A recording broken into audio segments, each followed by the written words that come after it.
सोलापूर महापालिकेचा no vehicle day उपक्रम उत्साहात सुरू. आजपासून सोलापूर महानगरपालिकेत प्रत्येक सोमवार नो व्हेइकल डे म्हणून पाळण्यात येणार असून पर्यावरण संवर्धन, इंधन बचत आणि प्रदूषण मुक्त सोलापूरच्या दिशेने महत्त्वपूर्ण पाऊल उचलण्यात आली आहे. याच उपक्रमाला पाठिंबा देत माननीय महापौर श्री विनायक कोंडल हे आज ई बाईक वरून महापालिकेत दाखल झाले. माननीय पंतप्रधान श्री नरेंद्र मोदीजी यांच्या इंधन बचत व पर्यावरणपूरक जीवनशैलीच्या आव्हानाला प्रतिसाद देत सोलापूर महानगरपालिकेच्या वतीने हा उपक्रम राबविण्यात येत आहे. यावेळी महापौर श्री विनायक कोंडल म्हणाले, पर्यावरणाचे संरक्षण आणि इंधन बचत ही प्रत्येक नागरिकांची जबाबदारी आहे.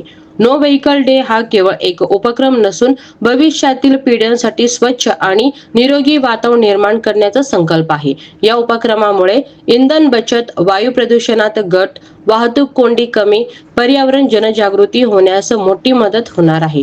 सोलापूरकरांनाही सार्वजनिक वाहतूक, सायकल, ई वाहने किंवा पायी प्रवासाला प्राधान्य देत या उपक्रमात सहभागी व्हावे असे आवाहन करण्यात येत आहे.